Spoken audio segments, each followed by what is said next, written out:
Hello YouTube.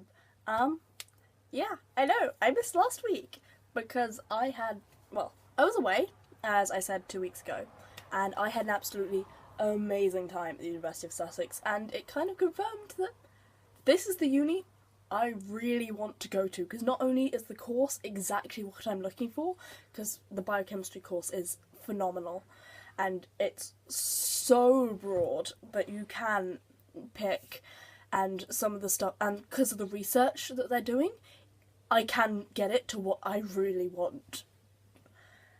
And then staying there, like, we were staying in standard accommodation, we were staying in standard rooms at University of Sussex. None of the accommodation is catered, and it was still really fun. Also, I managed to survive for a week. I would have been able to, even if we'd had to pay for all of our meals. Once I'd splashed out and had a really big breakfast on the last day, which I hadn't for the rest of it, I still had over 10 quid left out of 40. That's because we only had to pay for 4 days worth of meals. Plus 2 of the dinners we didn't have to pay for because they gave them to us. One as a pizza night because they tried to get 90 science students to party. That didn't go well. We all went outside and sat on the grass. And this other one was our final night when they gave us a celebration buffet. Oh yeah, 90 science students. There were 30 people on my programme, but there were 3 programmes. I was on biology, there's also a chemistry programme and an engineering programme. They mixed us all up in accommodation, but we did the learning separately, and our field trip separately and things. Like, I know someone who's on the chemistry course. We found out when we got there, and we were about to go on tours, and we've been split up into our different subjects. And then it's like, what are you doing here? Because we're not good friends. But I would hesitate to call us friends, but I would use that word.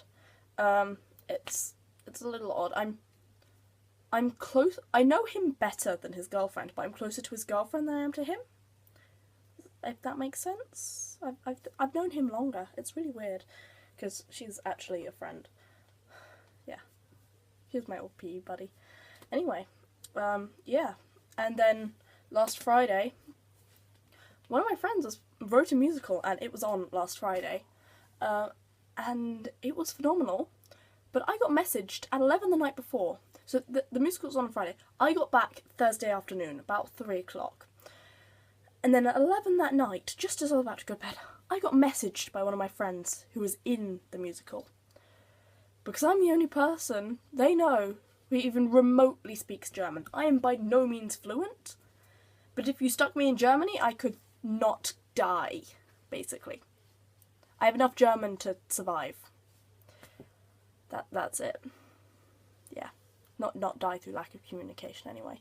If you just dumped me in Germany, there was no way I would be able to get a job or anything. It would be very difficult getting back to Brighton. But, yeah. Fun. Anyway. What was I saying? Oh, yes. So I got messaged at 11 the night before on how to pronounce German words and how to say Merry Christmas in German. And ended up going to the rehearsal.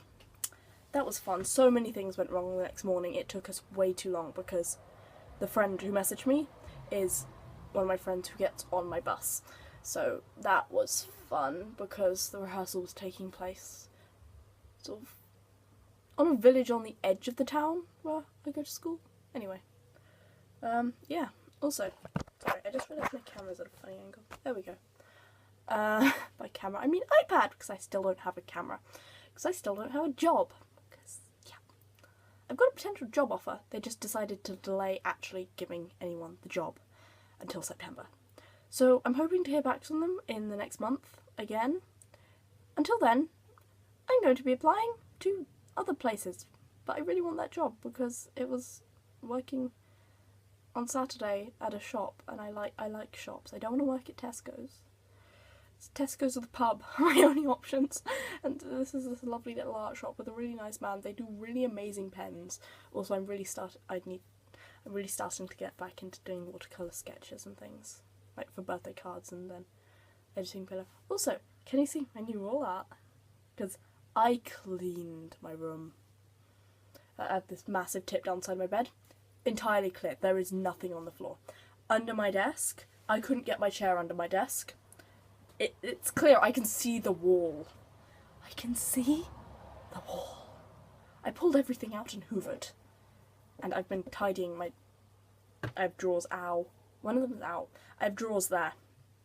And yeah, that was my stationery drawer. And so I have pens and pencils and things, and then notepads. I've cleaned the top 2 drawers, the bottom 2 I'm not touching yet because I'm scared of them.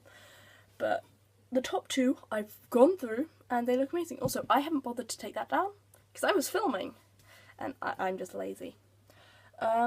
Yeah. Also, there will be maths videos. I have filmed them, I've edited them, I've just not done the voiceover because I keep messing it up. But anyway, while I was in Brighton, I got a book. Because one of my friends, who I made on the course, goes to Brighton a lot, and he has a favourite vintage bookstore. So, guess where we went when we got an hour to go around Brighton? We went to the vintage bookstore, and then left him and one of my other friends there because we had already been there for half an hour. And we wanted to go and explore Brighton, so me and 3 of my other friends, because there were 6 of us, it was cool. We left and wandered around and ended up in Waterstones, where we just wandered around for a bit.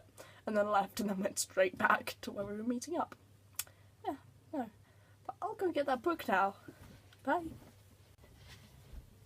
Now, if you've watched one of my previous videos, or the one, probably my last video actually, with the beautiful books, you may have noticed I had one old book by my favourite author of all time, Enid Blyton.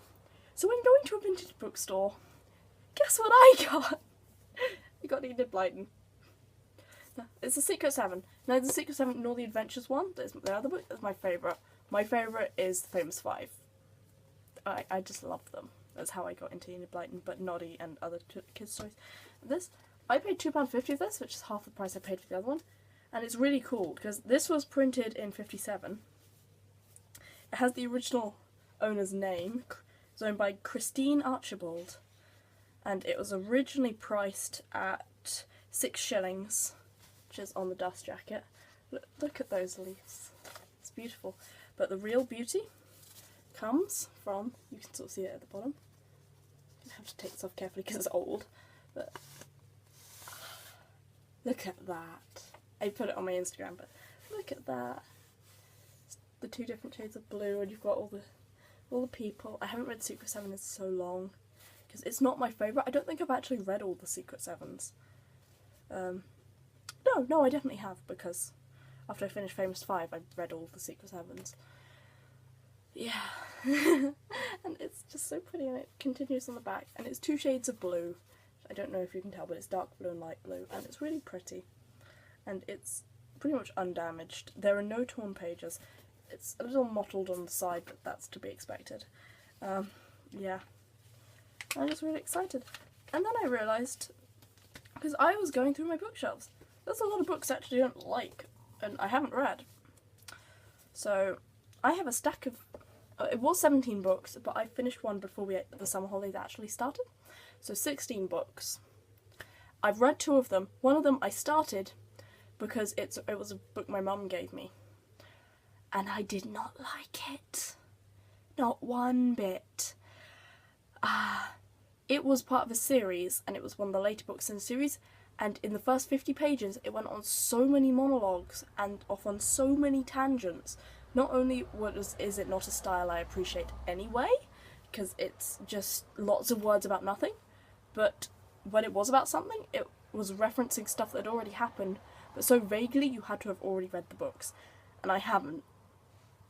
So it didn't make sense to me. My mum doesn't have the other books anymore, because my mum buys books from the charity shop because one of my local charity shops, paperbacks are 50p and buy one get one free. So she just buys paperbacks, reads them, takes them back, and then buys more.